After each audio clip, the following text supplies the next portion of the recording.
साथियों नमस्कार, मैं हूं साहनी सर और मेरा चैनल का नाम है साहनी सर। आप सभी का हार्दिक स्वागत है मेरे चैनल में। साथियों, मैं इस चैनल में एजुकेशनल एक्टिविटीज़ से संबंधित जो मेरा पर्सनल रहता है वो मैं खास कर दिखाता हूं और जो मेरे क्लासेस होते हैं वो दिखाता हूं। लेकिन आज जो है विकासखंड स्तरीय यहाँ पर एक कार्यक्रम चल रहा है और ये जगह है, जैसा कि आप देख पा रहे हैं, संत जेरोम मियानी स्कूल जकेला। तो इस स्कूल में जो है विकासखंड स्तरीय आरोह 2024 नाम दिया गया है जिस कार्यक्रम का, जहां पर विकासखंड के प्रतिभावान जो बच्चे हैं, खासकर 10th और 12th वाले, उनकी जो है टेस्टिंग ली जा रही है, परीक्षा ली जा रही है।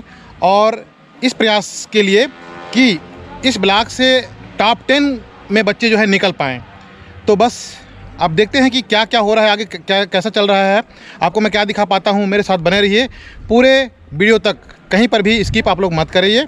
पूरा वीडियो देखिए और समझिए कि कैसे हमारे विकासखंड में जो है हमारे विकासखंड शिक्षा अधिकारी श्रीमान दिनेश पटेल सर के द्वारा किस तरह से जो है कार्य किए जाते हैं, ये आपको इसमें देखने को मिलेगा। तो साथियों, यदि आप लोग अभी तक मेरे चैनल को सब्सक्राइब नहीं किए हैं तो सब्सक्राइब कर लीजिए और बेल आइकन ज़रूर दबा दीजिए, ताकि मेरा हर आने वाला वीडियो जो है उसकी नोटिफिकेशन आपको तत्काल मिल जाएगा। और वीडियो अच्छा लगता है तो लाइक कर दीजिए। आप लोग लाइक करेंगे तो मेरे को और भी प्रेरणा मिलेगी और मैं जो है सकारात्मक और कार्य कर पाऊँगा आप लोगों के लिए। तो देखिए, ये बिल्डिंग है संत जेरोम मियामी स्कूल जकेला। ये स्कूल में ही ये कार्यक्रम आयोजित की गई है। तो ले चलता हूँ अंदर में, आप लोगों को दिखाता हूँ कि क्या इसमें हो रहा है।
या फिर हम 70 में आके अटक जाते हैं, 70 से ऊपर नहीं बढ़ पाते तो 4 या 5 मार्क्स कहीं पर कम हो जाते हैं। तो इंग्लिश में कहां पर मार्क्स कम होने की संभावनाएं बनती हैं वो मैं आपको बताना चाहूंगा। लेकिन उसके पहले आपको preparation for exam,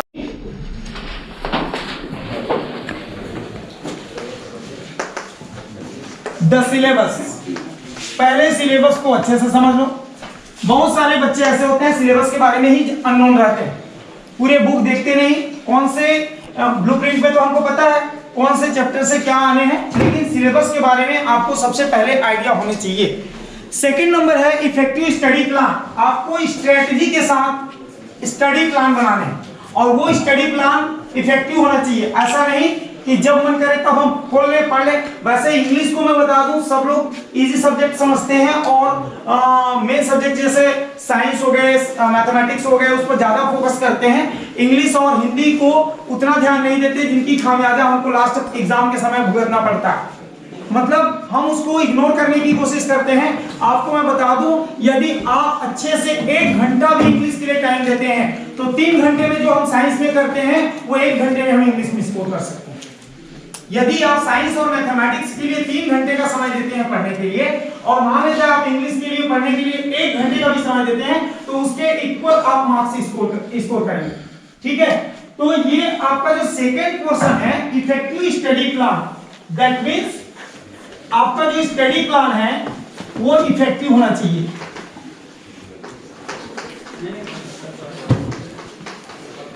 effective study plan बनाने हैं, ये प्रिपरेशन के पॉइंट्स हैं जिसको आपको नोट करके रखना है। ये केवल एक सब्जेक्ट के लिए नहीं है, ओवरऑल सारे सब्जेक्ट के लिए। प्रिपरेशन फॉर एग्जामिनेशन, किसी भी एग्जाम की तैयारी कर रहे हो आप, अभी 10th का कर रहे हैं, आने वाले समय में 12th का करेंगे, उसके बाद कॉम्पिटिटिव एग्जाम का करेंगे। तो जब भी आप प्रिपरेशन करते हैं एग्जामिनेशन के लिए, तो आपके ये पॉइंट्स हैं उसको सबसे पहले आपको इंक्लूड करना है। और आपका फोर्थ है प्रैक्टिस पेपर्स। ये सारा चीज होता है, देखिए हम लोग कभी नहीं करते प्रैक्टिस पेपर। यदि आप करते हैं प्रैक्टिस पेपर, मॉक टेस्ट होता है, आप कोई भी पेपर उठाइए, बहुत सारे आजकल आप नेट में चले जाइए, आपका study-discuss.com में चले जाइए, उसमें भी आपको क्वेश्चन पेपर अवेलेबल होंगे, पुराने साल के क्वेश्चन पेपर होंगे, पुराने साल के क्वेश्चन पेपर उठाइए। सबसे महत्वपूर्ण पॉइंट बता रहा हूं मैं, हम केवल पढ़ते जाते हैं, टाइम मैनेजमेंट के साथ हमने कभी प्रैक्टिस नहीं किया। यदि आपको अच्छा स्कोर करना है तो आप क्या करें, 3 घंटे का टाइम लीजिए, चाहे कोई सा भी ईयर का हो, आपकी कितनी तैयारी है, आपका कॉन्फिडेंस लेवल बढ़ाया जाइए। आप जितना अच्छा करेंगे, एक बार नहीं, 2 बार नहीं, 3 बार, बार कीजिए। मैं तो कहता हूं हर एक दिन 2 दिन में एक सब्जेक्ट का करते रहिए, प्रैक्टिस पेपर को सॉल्व कीजिए, प्रैक्टिस पेपर उठाकर। और लास्ट है टाइम मैनेजमेंट, जिसके बारे में मैं डिस्कस बिल्कुल नहीं करना चाहूंगा, क्योंकि ऑलरेडी पहले सब लोग टाइम मैनेजमेंट के बारे में बता दिए हैं। ये टाइम मैनेजमेंट केवल एक सब्जेक्ट के लिए लागू नहीं होता, किसी भी सब्जेक्ट की आप तैयारी कर रहे हैं, सारे सब्जेक्ट के लिए आपको टाइम मैनेजमेंट को लेकर चलना पड़ेगा। तो ये यहाँ पर मैंने 4 पॉइंट लिखे हैं, 4 पॉइंट। ये 4 पॉइंट को आप फॉलो कीजिए पूरी लाइफ में, चाहे कोई सा भी एग्जाम हो, कैसा भी एग्जाम हो, बिल्कुल सक्सेस हो गया। टाइम मैनेजमेंट ये आपका प्रिपरेशन फॉर एग्जामिनेशन, यानी परीक्षा की तैयारी करने के लिए कौन कौन से पॉइंट को लेकर आपको डिस्कस करना, मतलब जानना है। तो ये सारे पॉइंट्स हैं जिसको आपको फॉलो करना है।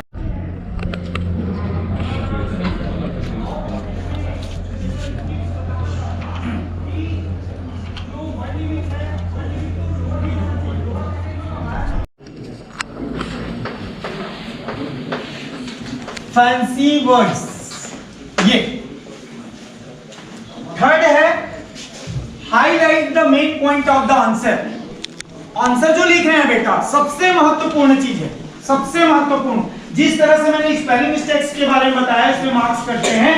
हाईलाइट करने से, अंडरलाइन करने से, हाईलाइटर तो लेके जाएंगे नहीं आप, आपके पास पेन होंगे, तो आप क्या करेंगे, अंडरलाइन करेंगे। आप हाईलाइट करने का मतलब अंडरलाइन करेंगे। अंडरलाइन द मेन पॉइंट्स, आप जितने भी मेन पॉइंट्स होंगे उसको अंडरलाइन कर देंगे। जांचने वाले की जो वैल्यूअर है उसकी नजर उस पर पड़ेगी, और पढ़ने के बाद चूंकि सभी वैल्यूअर को एक मॉडल आंसर अवेलेबल कराया जाता है माध्यमिक शिक्षा मंडल की तरफ से, और उस मॉडल आंसर को देखकर उनको चेक भी करना होता है। वैसे जरूरत नहीं पड़ती है, सब इतने सालों से पढ़ा रहे होते हैं तो सबके पास एक्सपीरियंस होता है, लेकिन फिर भी उसमें जो पॉइंट्स होते हैं वो पॉइंट्स यदि आपके उत्तर पुस्तिका में दिखता है तो बाकी आगे पढ़ने की आवश्यकता नहीं पड़ती, वहां पर पूरा मार्क्स मिलता है। इसलिए आपको क्या करना है, 4th नंबर में हाईलाइट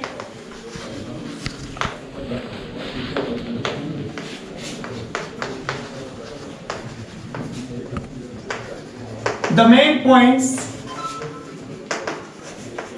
of answer, उत्तर के मेन पॉइंट को हाईलाइट करना, ये उत्तर लिखने का जो तरीका है। नेक्स्ट है start etch section from new page, मैंने पहले बता दिया था। ये नाउन जो है, नाउन की पहचान करा के ये अतिरिक्त जानकारी देते हैं, ठीक है। तो यहाँ पे ये क्या है, ये रमा है, Rama who is a doctor is my sister, ठीक है।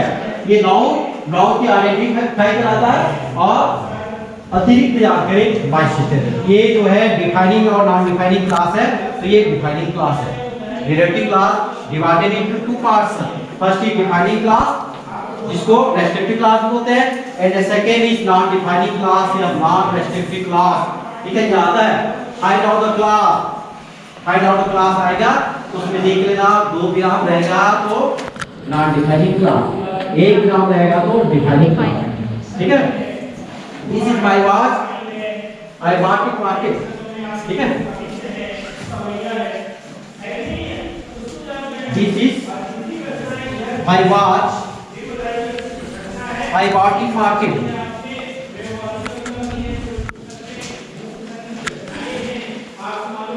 गाँव में यहाँ पे कहाँ पे, यहाँ पे है, तो यहाँ पे क्या लगेगा, ये वस्तु है तो This is my watch which I bought market, एक चढ़ जाएगा। समझे कि नहीं समझे? आगे नहीं रिलेटिव, और बहुत ही सिंपल रिलेटिव तो आसान है ज़्यादा। जैसे this is the place Gandhi ji लिख दीजिए, प्लेस में क्या लगता है? This is the place where Gandhi ji live. Here कट जाए, ठीक है।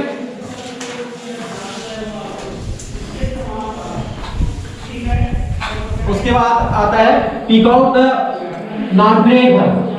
ये बहुत ही सरल है, इसमें मेहनत का नंबर एक में एक मिलता है। जैसे I like reading novel, I like reading novel, ठीक है। I like reading novel. Exam में क्या बोलेगा? Pick out the non employed verb, pick out the non employed verb. तो कुछ नहीं करना है, जहां पे भी आईएनजी होगा लिख देना। Reading. Swimming is the best exercise. यहाँ पे क्या हो जाएगा? Swimming is the best exercise. कभी कभी क्या होता है? Pick out the finite and non finite verb. तो फिनाइल आ जाएगा तो इमेज भी लिखना है और स्विमिंग भी लिखना है, ठीक है। दोनों आता है कभी कभी, ठीक है। ये क्लियर हो गया। इस पर मेहनत कम लगे, नंबर ज्यादा है, 12 नंबर का आएगा। 10 तो बनाना है, जो ज्यादा जानोगे, जिसमें ज्यादा कॉन्फिडेंस रहेगा, उसी को आपको बनाना है। तकलीफ हिंदी में आपको काम होती है।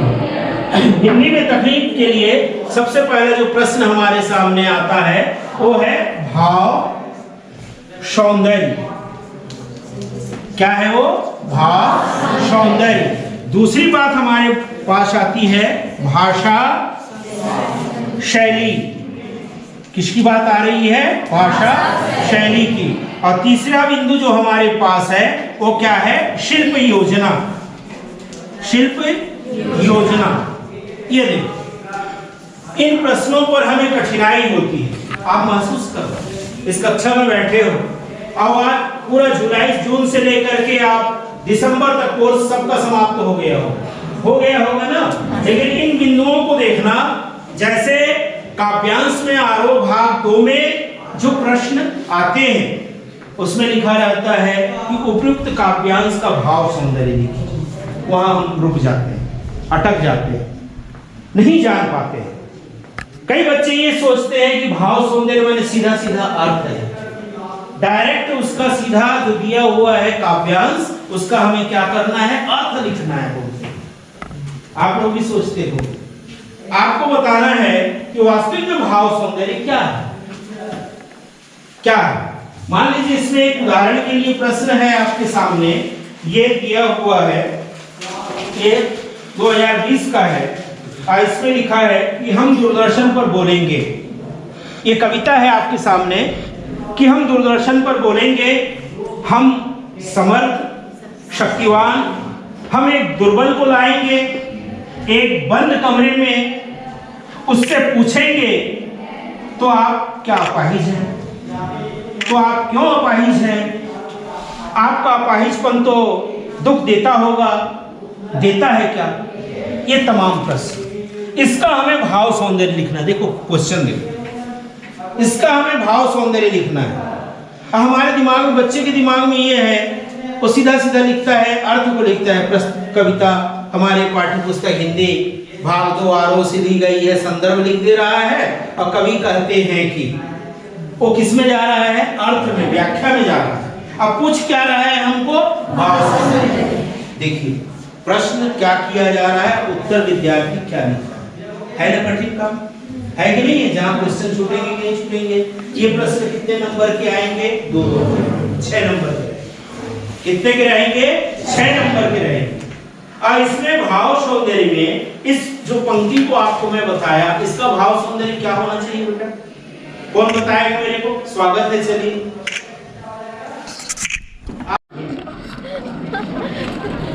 ना उसको निकालना उधर से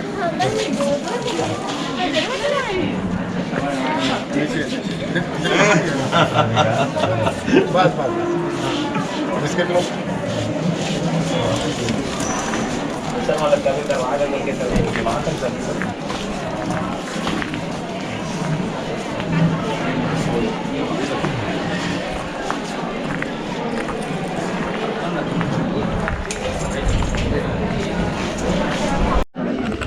चाय पीना है तो लो, नहीं तो बिस्किट दो लेना है लो।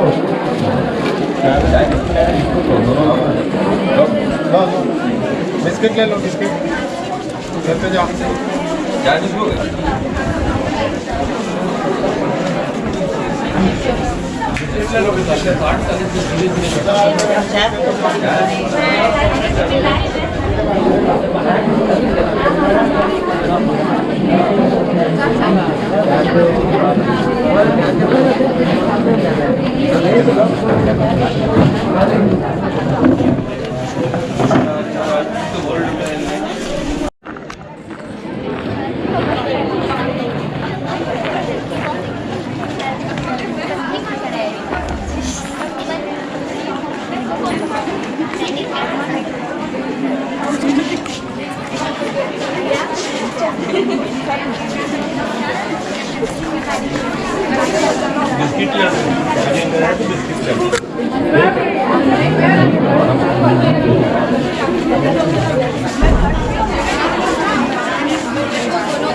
ना ही आपको कुछ सिखा सकते हैं। सिर्फ वैल्यूएशन में हम जो देखते हैं कि बच्चे क्या मिस्टेक करते हैं, है ना, उन मिस्टेक को बताने आए। आप टॉप 10 में आए तो आप वो गलती ना करें जो वो बच्चे करते हैं, है ना। बहुत सारी चीजें हैं इजी वे पे समझ सकते हैं, उन चीजों को वो नहीं समझ पाते। प्रेशर होता है टाइम का, और स्पेशली टाइम मैनेजमेंट, समय प्रबंधन नहीं हो पाता है। 3 घंटे लगता है, बहुत समय है ना, लेकिन 3 घंटे में कितने क्वेश्चन बनाने हैं? 18 क्वेश्चन। और 18 क्वेश्चन के लिए अगर हम समय निकालते हैं, है ना, तो 3 घंटा को अगर मिनट में कहें तो कितने मिनट होंगे? 180 मिनट। 18 क्वेश्चन, तो क्या हम सभी प्रश्नों को 10-10 मिनट देंगे? नहीं, क्योंकि अलग अलग टाइप के क्वेश्चन है ना। शॉर्ट टाइप क्वेश्चन है, लॉन्ग टाइप क्वेश्चन है, कोई डायग्रामेटिक होगा, है ना, तो किसी में आपको कम समय लगेगा और किसी में ज्यादा। जैसे हमारी उंगलियां, जैसे आपके विषय, आप 6 विषय पढ़ते हो, पढ़ना सभी को है, किसी में कम समय लगता है और किसी में ज्यादा। कोई जल्दी समझ में आता है और कोई देरी से समझ में आता है, पढ़ना सभी को है। वैसे ही 3 घंटे में सबसे पहले टाइम को डिवाइड करिए, है ना। टाइम डिवाइडेशन आप पहले से करके जाइए।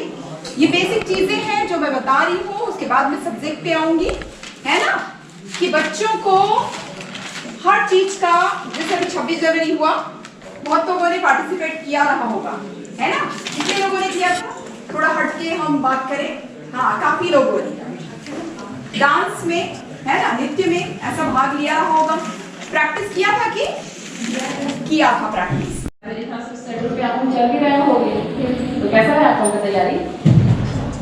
अच्छा है, तो कॉन्फिडेंस के साथ कैसे नहीं बोल रहे हो? ठीक है, मैं कल्पना रजक बायो की टीचर हूँ, और आज आप लोगों को बायो से रिलेटेड कुछ क्या बोलते हैं टिप्स देने वाली हूँ कि कैसे आप लोगों को एग्जाम में आंसर देने हैं, कैसे आप लोगों को ज़्यादा से ज़्यादा नंबर स्कोर करने हैं, और कहाँ पर आप लोग मिस्टेक करते हैं जिसकी वजह से आप लोगों के मार्क्स कटते हैं, है ना। जैसे कि अभी तक आप लोगों ने देखा है कि सभी बच्चे मेरे ख्याल से ब्लूप्रिंट से सभी को जानकारी है, ब्लूप्रिंट के हिसाब से आप लोग तैयारी भी कर रहे हो, है ना। लेकिन ब्लूप्रिंट ही सब चीज़ नहीं है, है ना। हमको जहाँ तक हो सके ब्लूप्रिंट से भी आगे जहाँ तक हो सके हम बुक को पूरा पढ़ें, क्योंकि जो 1 नंबर के जो क्वेश्चन आते हैं, है ना, वो कहीं से भी उठा के आते हैं। तो आपको जब तक बुक की पूरी जानकारी नहीं रहेगी, बुक के अंदर से आप लोग पढ़ने नहीं रहोगे, तब तक 1 नंबर के क्वेश्चन को आप लोग सॉल्व करने में थोड़े से परेशानी होती है ना। तो आप लोगों को किस तरह से क्वेश्चन करने हैं आंसर कॉपी में, और कैसे लिखना है वो जरूरी है, क्योंकि सारे बच्चे होशियार हो, सभी 90 से ऊपर लाने की चाहत है सबको, है ना। तो कैसे 90 से ऊपर लाएंगे?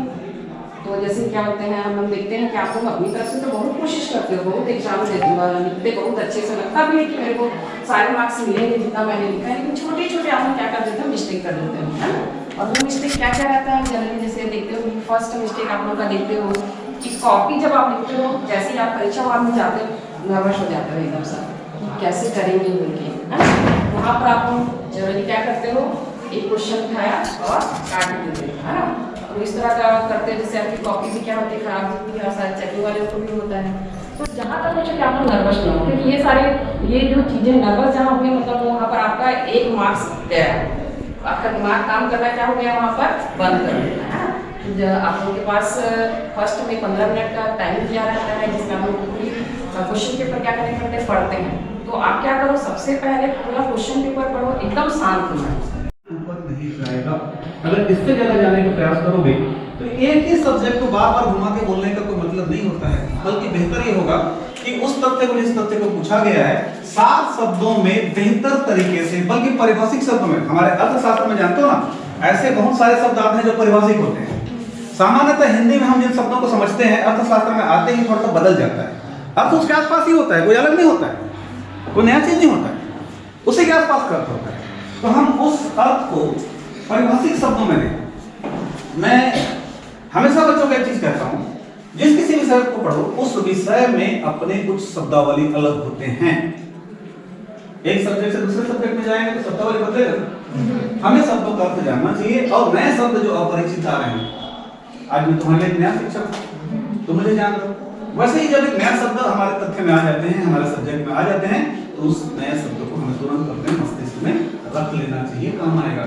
जैसे हम कमाते हैं, पैसा करते हैं, इकोनॉमिक्स से हम तो कमाने के बारे में बात करेंगे, तो वो शब्द हम वहां पर कलेक्ट करके रख लें। हमें जब आंसर देंगे तो उन्हीं शब्दों को जाकर दो, तो हमारे 30 से लेकर 40 से लेकर 60 शब्दों में या 70 शब्दों में हमारी जरूरत या हमारी जो उद्देश्य है वो 4 नंबर सवाल के लिए पूरा हो जाता है।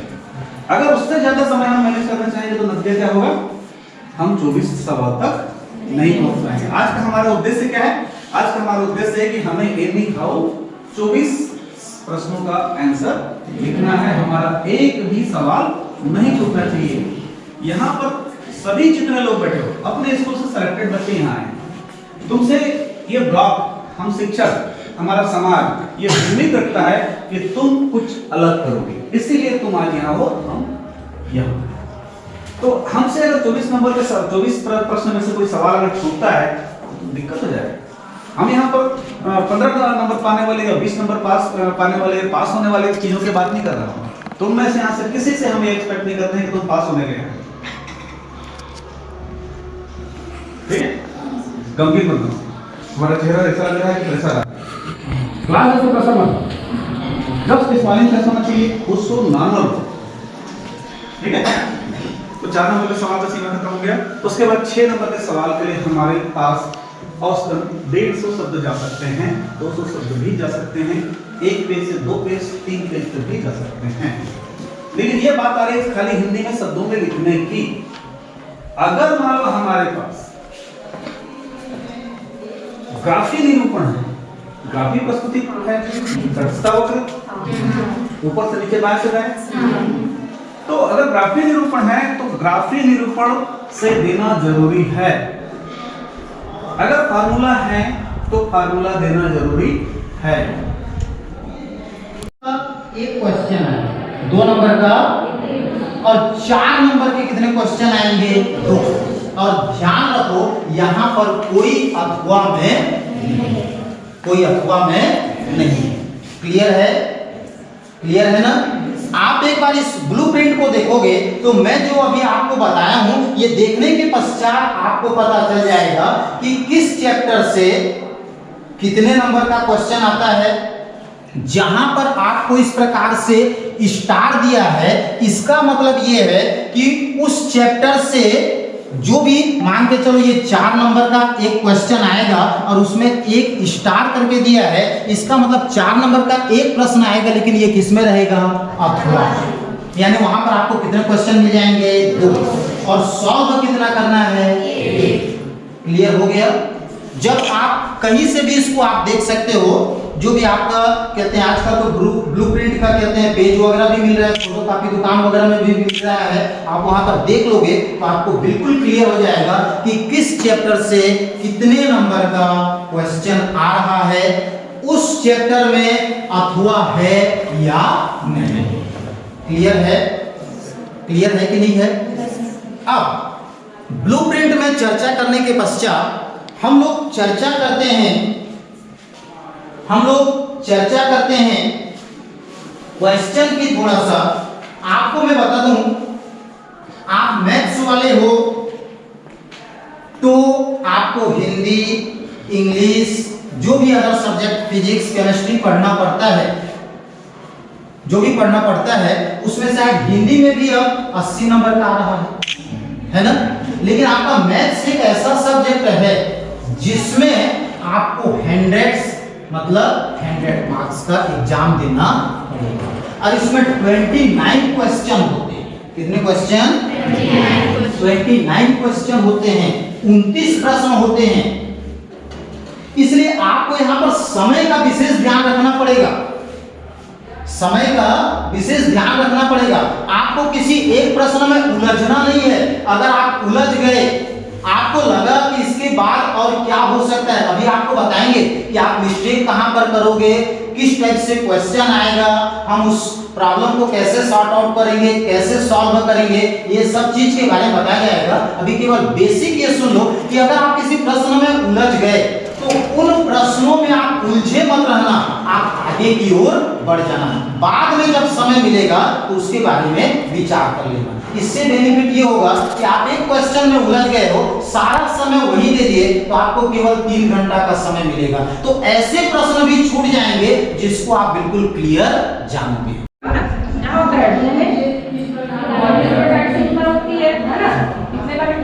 दोहरे कुंडल होते हैं, है ना, दो श्रृंखलाएं होती हैं, दोनों क्या होती है, एंटी पैरेलल होती है। ये तो सभी जान रहे हो, है ना, मैं ऐसे ही बताया, बाकी सबको मालूम है ना। एंटी पैरेलल होता है और उसके बाद कैसे होते हैं, उनकी जो सिराएं होती हैं ऑपोजिट होती हैं, है ना।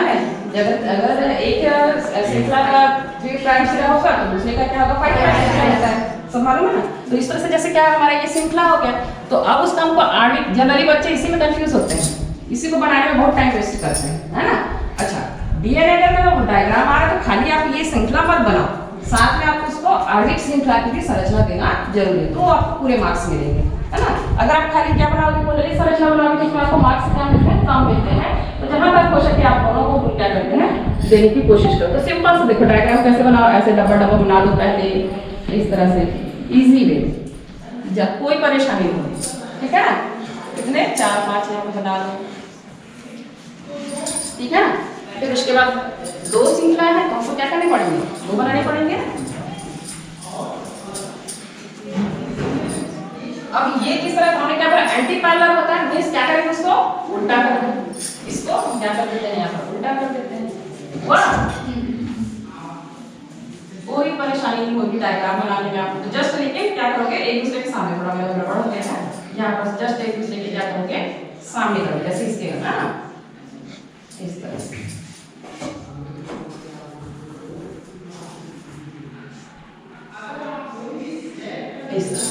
ऑपोजिट हो गए, ठीक है। अब यहाँ पर अगल बगल क्या कर लो, इस तरह से एक लाइन खींच दो, ये आपका क्या हो जाएगा 5 डैश हो जाएगा, तो ये आपका क्या हो जाएगा 3 डैश हो जाएगा, है ना। और ये आपका क्या हो जाएगा 3 डैश हो जाएगा, ये आपका क्या हो जाएगा, हो गया एंटी पैरेलल, ठीक है। अब उसके बाद क्या कर दो, इसमें आपका यहाँ से निकाल दो, एक हाथ निकाल दो इसका, हो गया। क्योंकि ये एंटी पैरेलल है इसलिए हाथ कहाँ आएगा, नीचे की ओर आ जाएगा, ठीक। अब इसमें क्या लगा रहता है, यहाँ पर लगा रहता है इस तरह से, के बाद में ज़्यादा मिली और थल सेना में ज़्यादा मिली ना, औकात प्रिंसिपल बन के मुड़ी में कैसे बोल सेना में क्लियर हो गया बात से, गलती नहीं करोगे ना। और इंग्लिश वर्जन को भी देखना, आपके क्वेश्चन पेपर में हिंदी के साथ साथ इंग्लिश भी दिया रहेगा, ठीक है।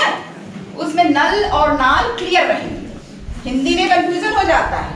मेथेनॉल का प्रिंटिंग मिस्टेक है, समझ गए आप लोग, और मेथेनॉल मेथेनॉल ही है, समझ रहे हैं। सूत्र लिख दिया आपने CaCOH, कट गए नंबर, हो गया ना, टॉपर्स नीचे आ गए। फिर तो ये मिस्टेक नहीं होना चाहिए। IUPAC नाम पूछेगा ही पूछेगा। IUPAC नाम लिखने के भी बहुत सरल तरीके हैं। जितने कार्बन की संख्या वो उसके जनक का नाम पता करो, पिता का नाम पता करो, बेटा का नाम पता चल जाएगा। जनक एल्केन, एक कार्बन के लिए क्या होता है, कौन बोला एल्केन, एक कार्बन के लिए कौन सा एल्केन मूलक होगा, मीथेन। 2 के लिए एथेन, 3 के लिए प्रोपेन, 4 के लिए ब्यूटेन। इस तरह से पता होना चाहिए आपको, ठीक है। ये बहुत पॉपुलर क्वेश्चन है और नंबर कट जाते हैं, इसलिए मैं इसको मिस्टेक ना करें, एक एक नंबर कीमती होता है। तो सबसे पहले हम कार्बन की संख्या को देखेंगे। तो एक है, एक मीथेन होता है। चूंकि यहाँ पे एल्डिहाइड लगा है ना, तो एल्डिहाइड को हम क्या बोलते हैं? अल। तो methane plus al is equal to methanol. कितना सरल है ना? अगर ये OH है तो एक कार्बन है, इसलिए क्या होगा?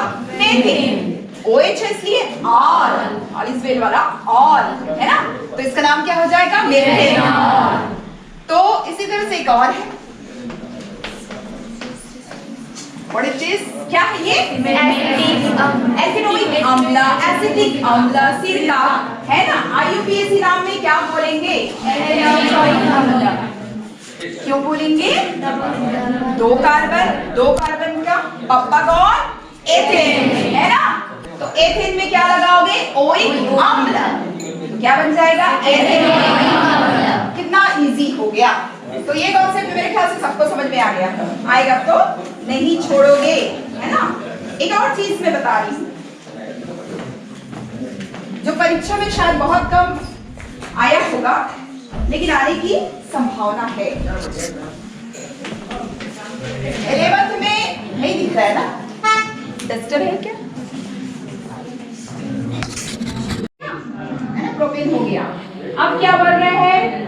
वन ऑल मतलब क्या होता है? OH किस में लगेगा? एक में लगेगा। तो सबसे पहले नंबरिंग कर दो, 1 2 3, और इसमें क्या डाल दिए? 2 में क्या डालना है आपको? ये भी प्रिंटिंग मिस्टेक है आपके गाइड में, इसलिए मैं बता रही हूँ, ठीक है। कार्बन की संरचना 4 बॉन्ड से कंप्लीट होती है ना। तो एक जगह से जुड़ी हुई है, 3 जगह से आपको हाइड्रोजन जोड़ना है। यहाँ कितने हाइड्रोजन जुड़ेंगे? सिर्फ एक। बुक में 2 दिया है, जो भी है सुधार लेना। और यहाँ कितना जुड़ जाएगा? सिर्फ यहाँ तो आएगा ना CH2, 2 हाइड्रोजन है। तो इस तरह से हो गया सर, हो गया।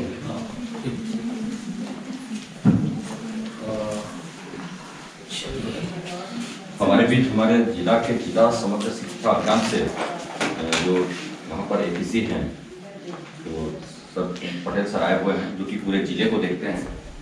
तो मैं चाहूँगा कि सर के लिए एक बार तालियों से स्वागत करें।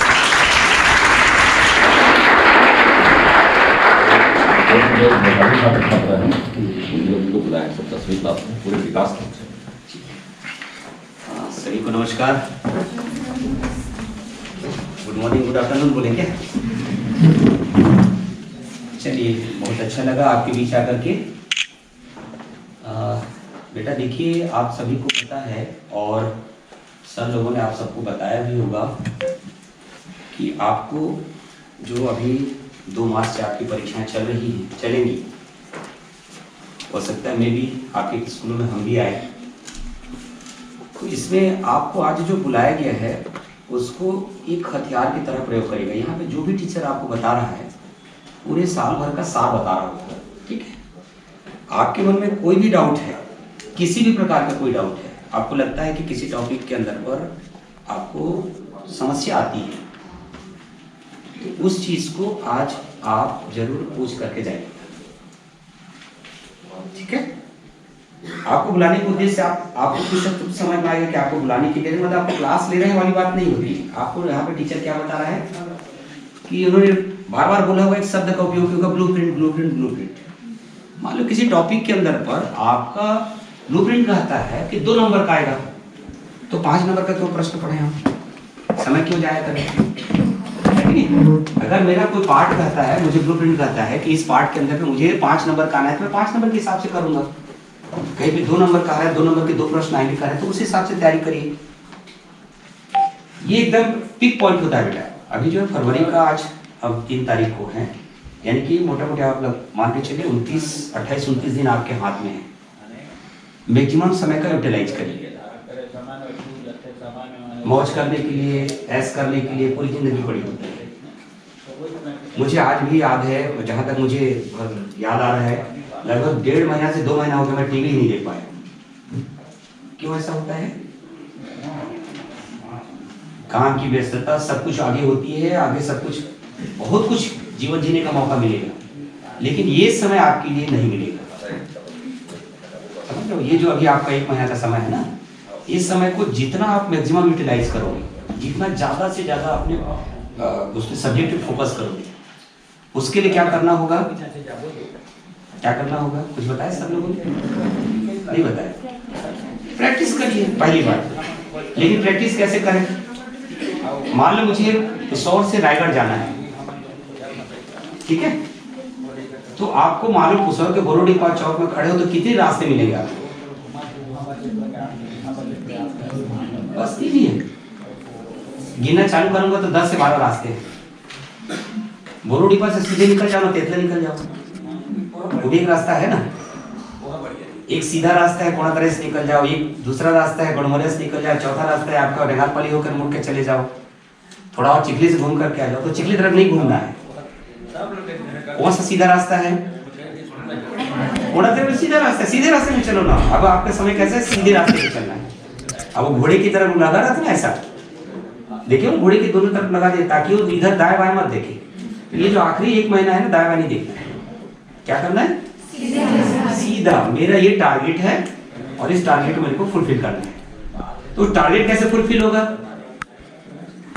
टाइम टेबल बना बेटा। मेरे को इतने बजे सोना है, इतने बजे उठना है, इतने बजे मेरी अलार्म की घड़ी लगेगी, मेरा इतना कुछ करना है। पूरा टाइम टेबल जब तक शेड्यूल नहीं बनाओगे, नहीं बता इस तारीख को मैं इस विषय को पढ़ूंगा, इस तारीख को इस विषय को पढ़ूंगा, इस तारीख को इस पार्ट को पढ़ूंगा, पूरा अगर आप नहीं बनाओगे तो मे भी आप कुछ टॉपिक को छोड़ सकते हैं।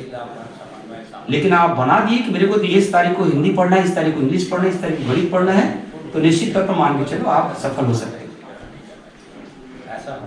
लेकिन ध्यान रखना, कभी भी निगेटिव मत सोचना, ठीक है?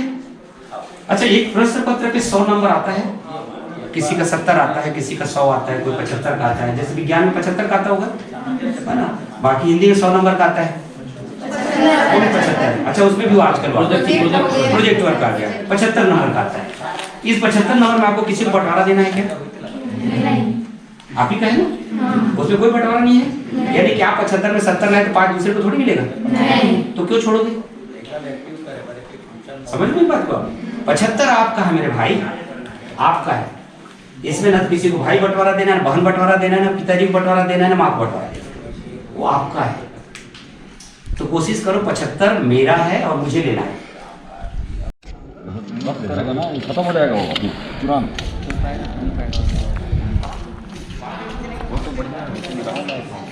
अरे मुझे क्या यार, मिलाएंगे तो अभी देता हूँ फिर इसको। मिला दे यार, मिला के देख तो कुछ निकाल दो। हाँ, वैसे करना, हाथ से मिला देंगे। हाँ, तो ठीक है।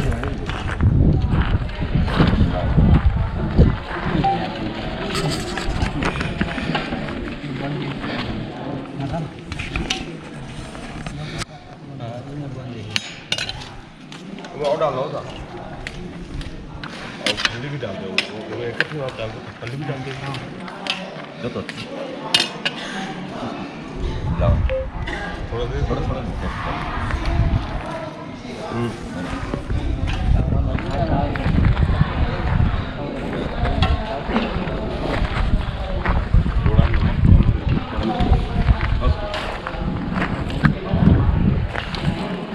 वो भी डालो।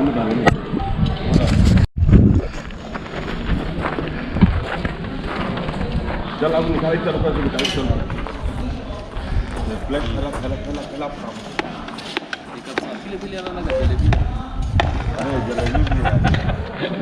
भागले से उठा के डाल रहे हैं। चल ले इसके ऊपर रखेंगे। हाँ, इसके ऊपर रखेंगे।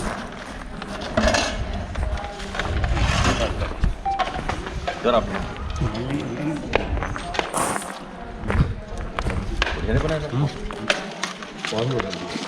वहाँ पर क्या बेलरी डाइट की बात कर रहे हैं, वहाँ पर बड़ा भैया देते तो नहीं पता। लेन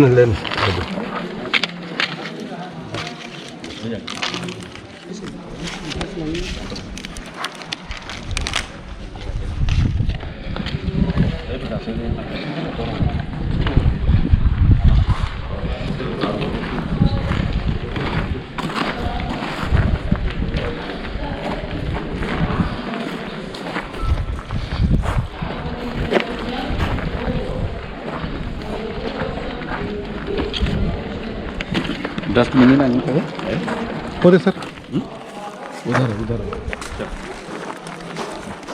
दिया हाँ हाँ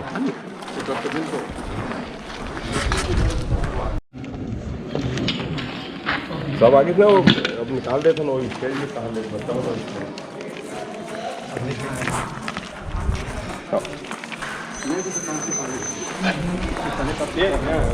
अभी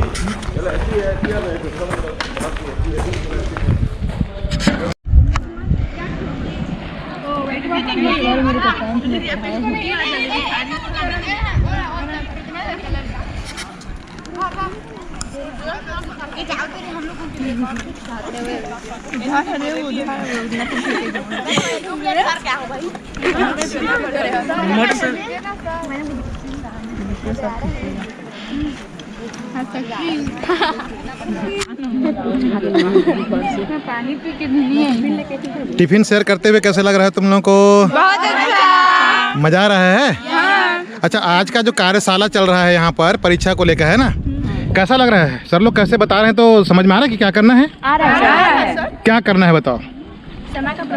समय का प्रबंधन करना है। जो नंबर रहेंगे उसके लिए हमारे 3 घंटे रहते हैं ना एग्जाम के, उसको एकदम फिक्स करना है ऐसा कि हमको पूरे समय का उपयोग करना है। और क्या करना है? सारे क्वेश्चन अटेम्प्ट करना है, छोड़ना नहीं है। ठीक है ना?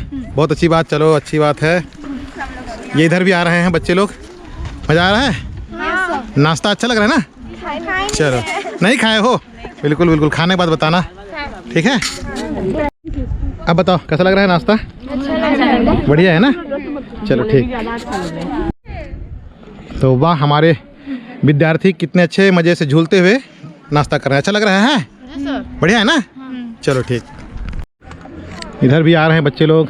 बेटा आप लोग कौन से स्कूल से हो? स्वामी आत्मानंद सर पुसौर से। अच्छा ये बताओ ज़रा सा, कैसे लग रहा है यहाँ जो कार्यशाला चल रहा है कि भाई तुम लोग को जो है टॉप 10 में आना है ना, ऐसे कुछ बता रहे हैं ना? तो बढ़िया लग रहा है? ये सर काफ़ी अच्छी गाइडेंस मिल रही है। बहुत अच्छी मिल रही है ना? मैंने उससे बहुत फ़ायदा होगा है ना? फ़ायदा होगा ना? चलो ठीक है, अच्छी तैयारी करना है ना। शुभकामनाएं हमारी ओर से, मेरी ओर से खास कर मैं कर रहा हूँ, है ना? तो इधर भी कुछ बच्चे लोग आए हुए हैं और सर भी आए हुए हैं। सर आप कहाँ से? हम आर्य विद्यासागर पुसौर से हैं सर। पुसौर से आए हैं। और बच्चे लोग भी आपके हैं? हाँ सर। अच्छा इधर बताओ बेटा, कौन से क्लास से हो? 10वीं से। तो यहाँ जो कार्यशाला चल रहा है, आज बोर्ड एग्जाम में टॉप 10 आने के लिए जो स्कोरिंग करना है ना, क्वेश्चंस जो अटेम्प्ट करना है सारे को, जो निर्देश दिए जा रहे हैं, कैसा लग रहा है? अच्छा लग रहा है। जोर से बोलो। अच्छा लग रहा है। मज़ा आ रहा है ना? कोशिश करोगे ना? किस में आने के लिए? टॉप 10 में। बहुत अच्छी बात है। चलो थैंक यू, और मेरी तरफ से शुभकामनाएं हैं सबको। इधर भी कुछ बच्चे लोग हैं, लंच कर रहे हैं। कैसा लग रहा है बेटा? नाश्ता अच्छा है ना? हमारे विकासखंड शिक्षा अधिकारी दिनेश पटेल, श्रीमान दिनेश पटेल जी के द्वारा है ना, तो नाश्ता भी अच्छा व्यवस्था है। अच्छा ये बताओ, कार्यशाला में आए हो, कैसा लग रहा है? तो क्या करना है? टॉप 10 में आना है। बिल्कुल, हमारा पुसौर ब्लॉक हमेशा रहता है आगे, है ना? और इस बार भी और अच्छा आगे से हम लोग रहेंगे। तो कार्यशाला बहुत अच्छा समझ में आ रहा है ना? Yes sir. बिल्कुल, पूरे क्वेश्चंस अटेम्प्ट करने हैं और टाइम मैनेजमेंट करना है। चलो इधर भी मिलता हूँ, कुछ बच्चे आए हुए हैं। हाँ, कैसे लग रहा है? मज़ा आ रहा है ना? लंच तो बड़ा मज़ेदार होगा ना? जलेबी के साथ वाह वाह। अच्छा वो कौन से स्कूल से? आदर्श ग्राम्य भारती पुसौर से। तो कार्यशाला जो हो रहा है यहाँ पर टॉप 10 में लाने के लिए है ना? सारे लेक्चरर लोग आए हुए हैं यहाँ पर। तो कैसा महसूस हो रहा है? बहुत अच्छा। बिल्कुल करोगे ना? टॉप 10 में आना है सबको? बिल्कुल, मेरी तरफ से शुभकामनाएं हैं, खासकर है ना सारे विद्यार्थियों के लिए।